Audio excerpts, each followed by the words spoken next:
Hi guys, I am मोहित और आशा करता हूँ कि आप सभी लोगों की तैयारी बहुत अच्छी चल रही होगी एग्ज़ाम्स की।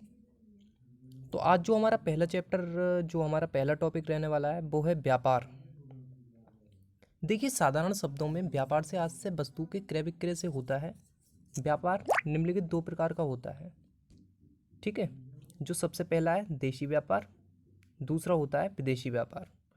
पहले आज हम देशी व्यापार के बारे में ही जानेंगे कि देशी व्यापार आखिर में भैया होता क्या है एक्चुअल में। देखिए, देश की सीमाओं के अंदर विभिन्न स्थानों तथा क्षेत्रों के मध्य होने वाला व्यापार देशी व्यापार कहलाता है।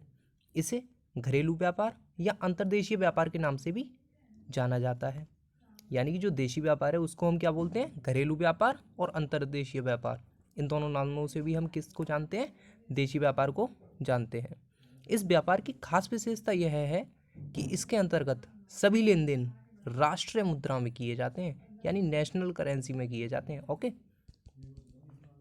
नेक्स्ट, देशी व्यापार के प्रकार। भैया एक्चुअल में आप ये बताइए कि जो देशी व्यापार है वो होते कितने प्रकार के हैं। देखिए, जो देशी व्यापार है तीन प्रकार के होते हैं। सबसे पहला होता है स्थानीय व्यापार, ठीक है। ऐसा व्यापार जो किसी स्थान विशेष तक ही सीमित रहता है स्थानीय व्यापार कहलाता है। फॉर एग्जाम्पल, सब्जी वाला या दूध वाला। देखिए, आपने देखा होगा कि अगर मान लो फॉर एग्जांपल आप अनूप शहर में रह रहे हैं या फिर आप बुलंदशहर में रह रहे हैं। ऐसा तो पॉसिबल है नहीं कि आप अनूप शहर में रह रहे हैं तो दूध या फिर सब्जी लेने के लिए आप बुलंदशहर जाएंगे, ठीक है। उसी तरीके से ऐसा भी पॉसिबल नहीं है कि जो बंदा यहाँ पे सब्जी या फिर दूध बेच रहा है वो बुलंदशहर में जा कर के बेचेगा। ऐसा देखिए पॉसिबल तो है नहीं ना।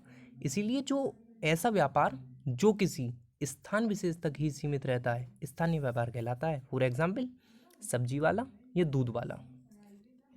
राज्य व्यापार, ऐसा व्यापार जो किसी राज्य विशेष तक ही सीमित रहता है, ठीक है, राज्य व्यापार कहलाता है।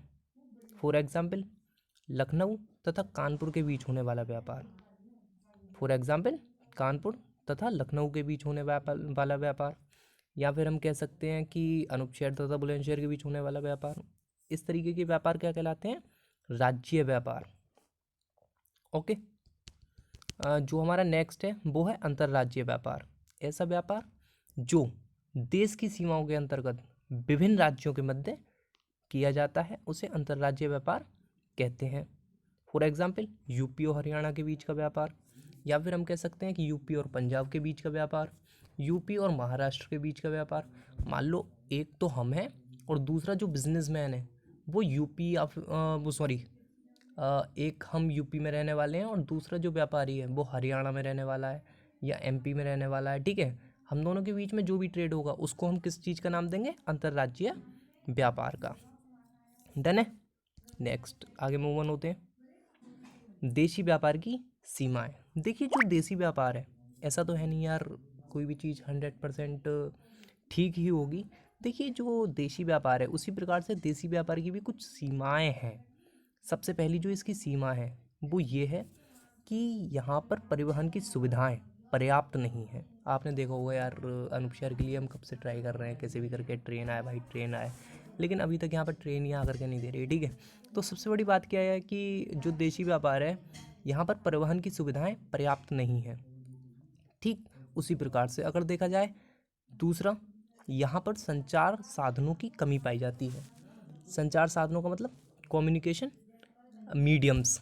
अब तो जियो आ गया है, खैर इतनी ज़्यादा इसकी कमी नहीं है, बट फिर भी अभी भी कुछ क्षेत्र ऐसे हैं जो कि पिछड़े हुए हैं। वहाँ पर अभी टेलीकॉम फैसिलिटीज़ या फिर हम कहें कि जो संचार के साधन हैं वो अभी नहीं पहुँच पाए हैं।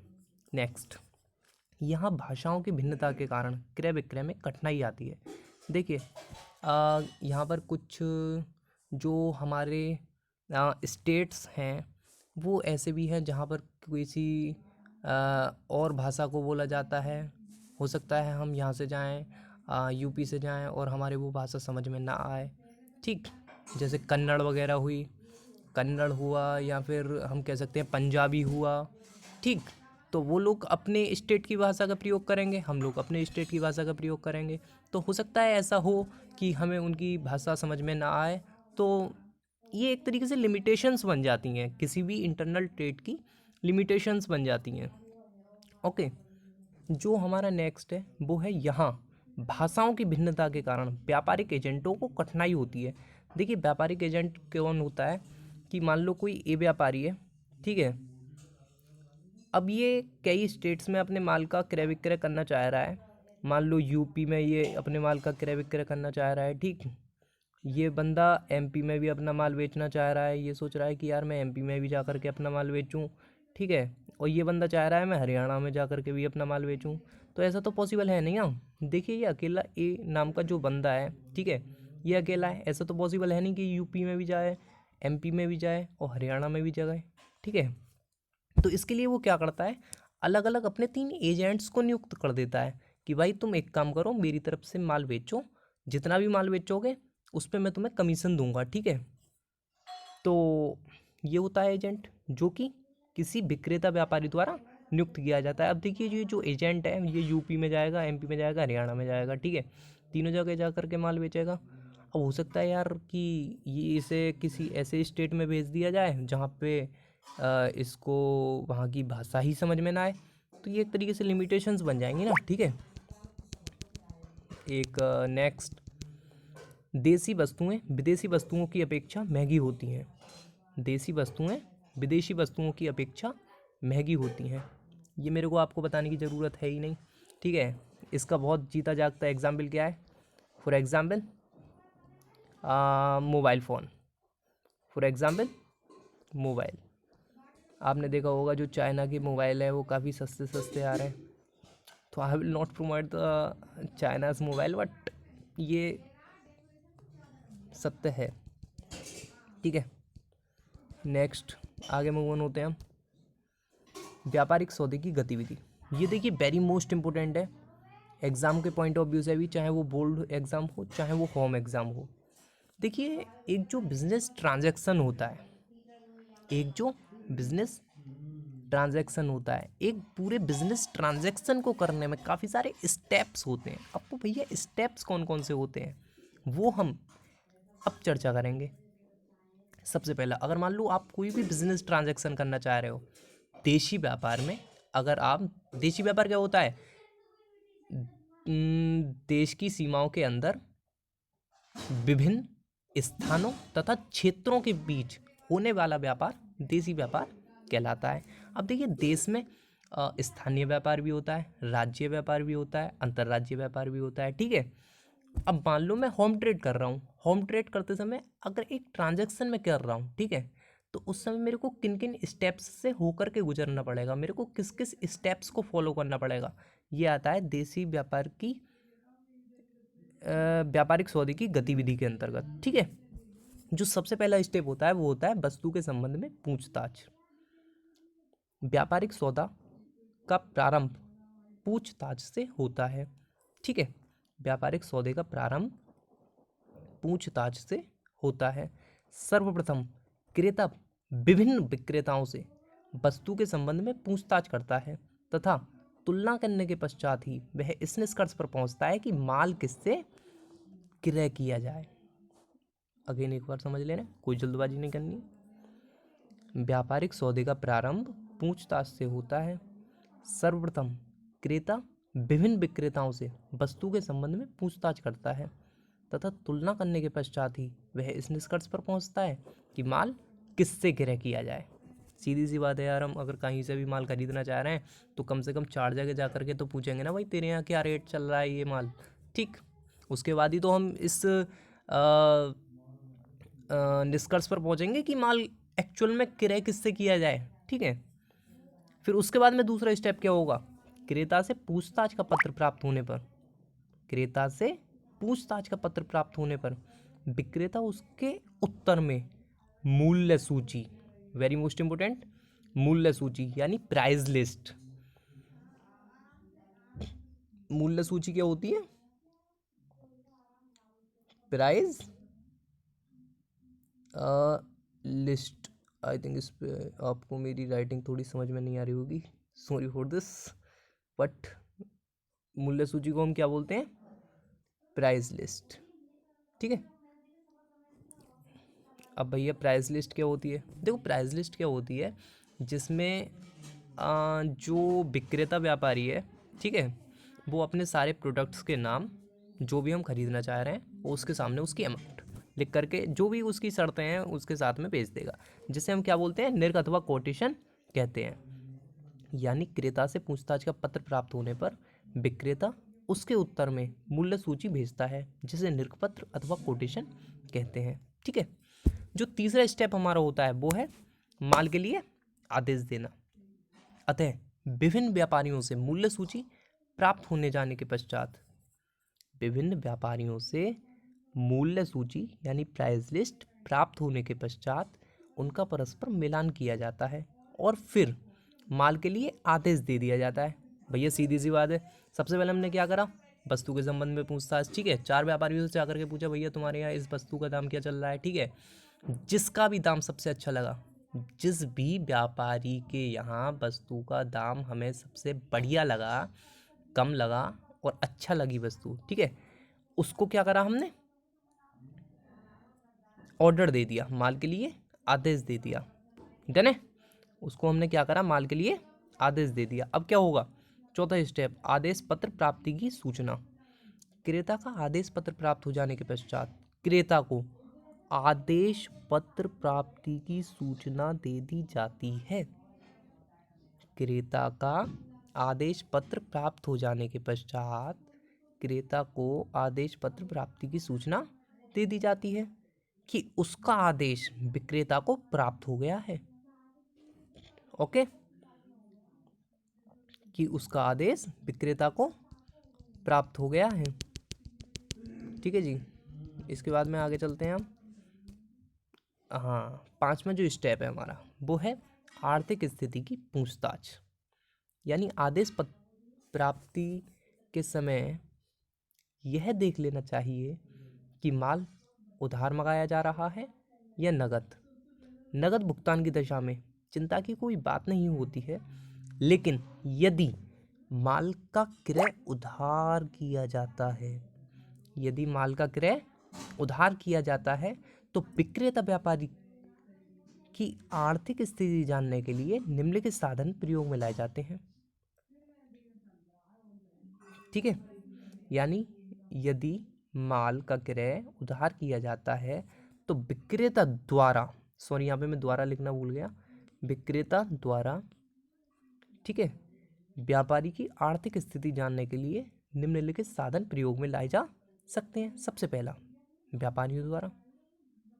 ठीक है, मान लो अगर कोई भी बंदा जो कि हमसे माल खरीदना चाह रहा है, अब हम सेलर के पॉइंट ऑफ व्यू से सोचेंगे। ठीक, कि अगर मान लो हमसे कोई भी बंदा माल खरीदना चाह रहा है, तो अगर मान लो नगद खरीदना चाह रहा है तो कोई दिक्कत ही नहीं भैया, कैश लो, माल बेच दो। ठीक है, अगर मान लो वो बंदा उधार माल क्रय करने के लिए हमसे आता है तो सबसे पहले हम क्या करेंगे, उसकी आर्थिक स्थिति संबंधी पूछताछ करेंगे। ठीक है, अब हम 5 लोगों से उसकी आर्थिक स्थिति के संबंध में पूछताछ कर सकते हैं या 5 तरीकों से कर सकते हैं।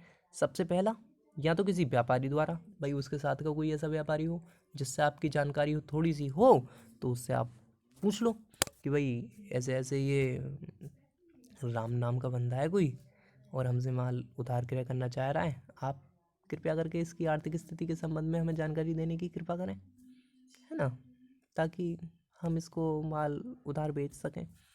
या फिर दूसरा क्या कर सकते हैं हम, ग्राहक के बैंक द्वारा। यानी ग्राहक के बैंक का मतलब ये नहीं कि ग्राहक की खुद की अपनी बैंक है, जहाँ पर ग्राहक का खाता है उस बैंक के पास हम एक लेटर भेजेंगे कि ऐसे ऐसे हमें ये व्यक्ति जो है वो उधार माल खरीदने के लिए रिक्वेस्ट भेजा है या फिर अपना ऑर्डर भेजा है, आप कृपया इसकी आर्थिक स्थिति के संबंध में हमें जानकारी प्रदान करने की कृपा करें। ठीक है, या फिर वो क्या कर सकता है, अपने निजी बैंक द्वारा। निजी बैंक का मतलब क्या है, जहाँ पर सेलर का खुद का अकाउंट है, जहाँ पे सेलर का खुद का अकाउंट है। ठीक है, मान लो कोई सेलर है जिसका एसबीआई में अकाउंट है, ठीक, तो वो अपनी बैंक से एसबीआई से यानी बोलेगा कि एसबीआई जी ऐसा है कि आप मेरे को ये बताओ कि ये जो ए नाम का बंदा है या फिर राम नाम का या फिर जो भी बंदा है, ये जो क्रेता व्यापारी है, इसकी आर्थिक स्थिति कैसी है, इसकी आर्थिक स्थिति के संबंध में मुझे जानकारी प्रदान करने की कृपा करें ताकि मैं इस बंदे को उधार माल बेच सकूं। ठीक है। चौथा तरीका क्या है कि व्यापार मंडल द्वारा। ठीक है। व्यापार मंडल क्या होते हैं, आपने देखा होगा अपने अनूप शहर में भी व्यापार मंडल है। ठीक है। विभिन्न स्थानों पे हम देखेंगे यार विभिन्न प्रकार के व्यापार मंडल मिलते हैं। ठीक है। कोई ना कोई लोकल लेवल पे भी होता है, डिस्ट्रिक्ट लेवल पे होता है, आई थिंक इस तरीके से होते हैं। इसके जो व्यापारी लोग हैं वो आपस में मिलकर के एक कम्युनिटी बना लेते हैं जिसको व्यापार मंडल के नाम से जाना जाता है। तो मान लो हम अनूप शहर में रहने वाले हैं या फिर बुलंदशहर में रहने वाले हैं। ठीक है। हम मान लो बुलंदशहर में रहने वाले हैं और दिल्ली का कोई व्यापारी हमसे उधार माल मंगा रहा है। ठीक। तो हम दिल्ली के जो व्यापार मंडल है उसमें सीधी सी बात है, हम व्यापारी है तो हमारा भी कांटेक्ट थोड़ा सा हो गई यार। तो वहाँ पे हम उन लोगों से पूछ लेंगे कि ये जो ए नाम का बंदा है इसकी आर्थिक स्थिति कैसी है, इसको उधार माल बेचेंगे, ऐसा ना हो भाई हमारा सारी बेड डेट्स हो जाए। ठीक है। इसीलिए हम उससे क्या करेंगे, पूछ लेंगे। ठीक है। या फिर इन चारों तरीके से भी बात नहीं बन सकती है। यदि किसी तरीके से इन चारों तरीके से भी बात नहीं बनती है तो उस कंडीशन में हम क्या करेंगे, ए से बोलेंगे भाई देख अगर तेरे को उधार माल क्रय करना है तो हमें अपने अंतिम खाते भेज दे, फाइनल अकाउंट्स भेज दे। अगर हमें लगेगा कि हाँ खातों में दम है, बैड डेट्स होने वाला नहीं है अगर हम इस बंदे को उधार माल बेचते हैं, तो हम तेरे को उधार माल दे देंगे। ठीक है। उस कंडीशन में क्या होगा। ठीक है। छठा स्टेप जो आता है क्रेता की। हाय गाइस, सोए तो नहीं ना आप? हाँ वेरी गुड। माल का एकीकरण एवं संवेष्टन। क्रेता की आर्थिक स्थिति के संबंध में पूर्ण रूप से संतुष्ट हो जाने के पश्चात माल भेजने की तैयारी करनी चाहिए, जिसमें माल के एकत्रीकरण एवं संवेष्टन, बोले तो पैकेजिंग, पैकिंग आप बहुत ज़्यादा सुनते होंगे लेकिन संवेष्टन नहीं पता होगा, हाँ, आदि को शामिल किया जाता है। ठीक है। माल का एकीकरण एवं संवेष्टन क्रेता की आर्थिक स्थिति के संबंध में पूर्ण रूप से संतुष्ट हो जाने के पश्चात माल भेजने की तैयारी करनी चाहिए, जिसमें माल के एकत्रीकरण एवं संवेष्टन आदि को शामिल किया जाता है। ठीक है। मतलब जब हमें लगेगा कि हाँ भाई इस बंदे को माल बेचनी है तो हम क्या करेंगे कि उसकी पैकेजिंग वगैरह करा लेंगे। ठीक है। पैकेजिंग कराने के बाद में हम क्या करेंगे कि उस बंदे को क्या करेंगे, माल भेज देंगे। ठीक। सॉरी ये थोड़ा गलती से क्लिक। सातवां पॉइंट 7, माल की पैकिंग हो जाने के पश्चात उसे ग्राहक के पास भेजने का प्रबंध किया जाता है। देखिए वेरी मोस्ट इंपोर्टेंट पॉइंट है, इसको बहुत अच्छी तरीके से करना है आपने। सही है। माल की पैकिंग हो जाने के पश्चात उसे ग्राहक के पास भेजने का प्रबंध किया जाता है। ठीक है। हम माल किसी भी परिवहन साधन के द्वारा भेजा जा सकता है, लेकिन यदि माल रेलवे द्वारा भेजा जाता है तो एक जोखिम पत्र भरना होता है कि माल किसकी जोखिम पर ले जाया जा रहा है, रेलवे की जोखिम पर, फर्स्ट वन इज रेलवे की जोखिम पर या स्वामी की जोखिम पर। ओके। तो ये भाई रिस्क नोट तो हमें बनना ही पड़ेगा। अगर मान लो हम रेलवे के थ्रू अपने गुड्स को सप्लाई कर रहे हैं तो हमें क्या करना पड़ेगा, एक रिस्क नोट भरना पड़ेगा कि भैया अपनी रिस्क पे हम माल को भेज रहे हैं या फिर रेलवे की रिस्क पे। ठीक है। यदि माल रेलवे द्वारा भेजा जाता है तो एक रसीद मिलती है। Very most important point. कभी कभी बोर्ड में भी पूछ लिया जाता है कि रेलवे रसीद या रेलवे बिल्टी के नाम क्या होती है। ठीक है। रेलवे रसीद या रेलवे बिल्टी क्या होती है, अक्सर 2 नंबर में पूछ लिया जाता है। और वैसे भी हमें जानकारी होनी चाहिए यार। ठीक है। बिजनेस करने वाले लोग हैं यार हम।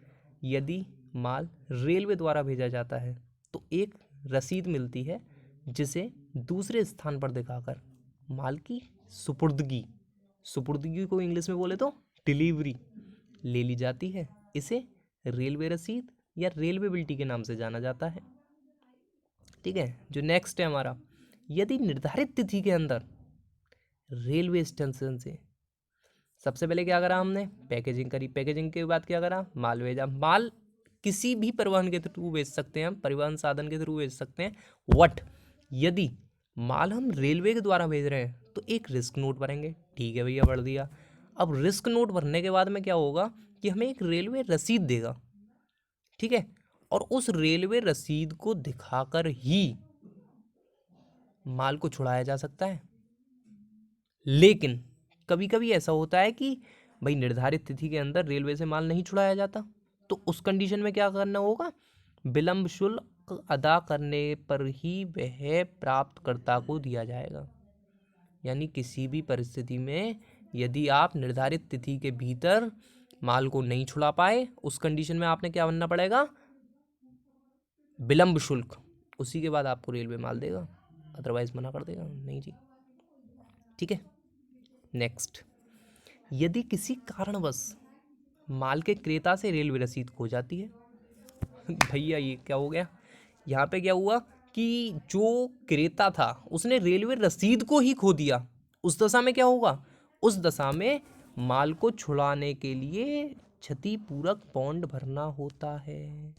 उस कंडीशन में हमने क्या करना पड़ेगा, क्षतिपूरक बॉन्ड को भरना पड़ेगा। और इस क्षतिपूरक बॉन्ड में क्या लिखा जाएगा भैया, इसमें माल की सुपुर्दगी लेने वाला यह प्रतिज्ञा करता है, इसमें सुपुर्दगी लेने वाला यह प्रतिज्ञा करता है कि वह माल का वास्तविक स्वामी है, वह माल का वास्तविक स्वामी है। बीजक तैयार करना, इसके बाद में क्या होगा, बीजक तैयार करना।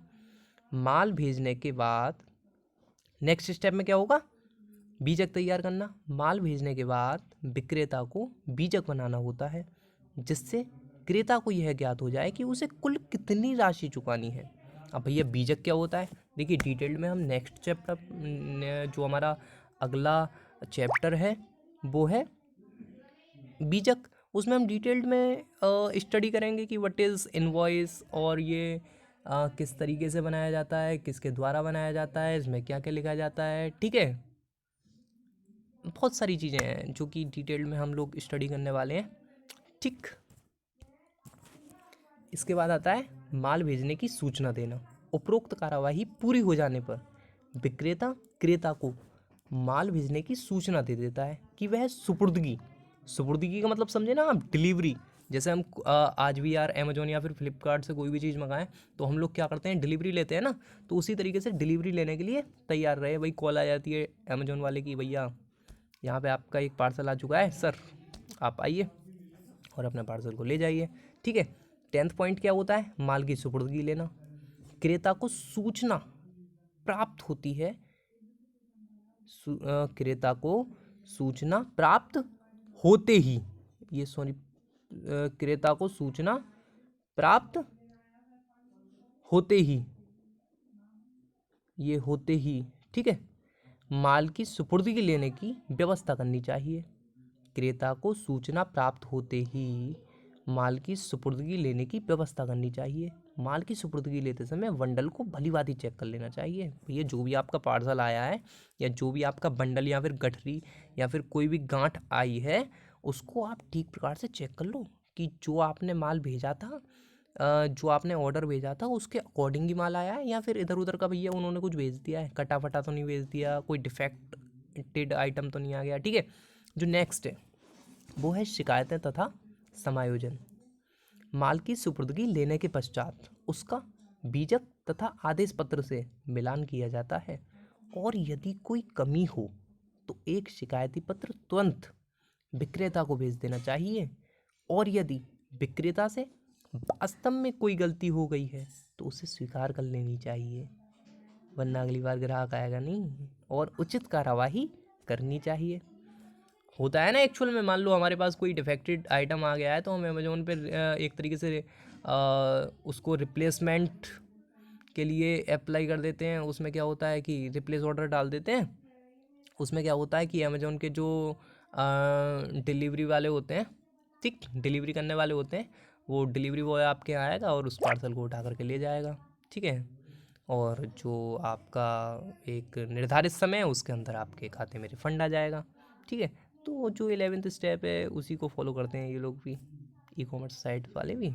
तो शिकायतें तथा समायोजन। 12th, खाता विवरण भेजना।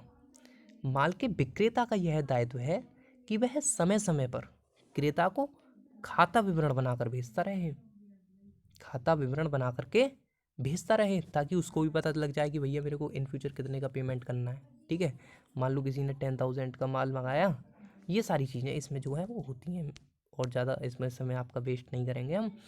ठीक। 13, यह व्यापारिक सौदे की गतिविधि की सबसे अंतिम अवस्था है। यह व्यापारिक सौदे की गतिविधि की सबसे अंतिम अवस्था है। क्रेता व्यापारी का यह दायित्व है कि वह पूर्व शर्तों के अनुसार मूल्य का शीघ्र ही भुगतान कर दे, वरना अगली बार बेटा माल मिलने वाला है नहीं।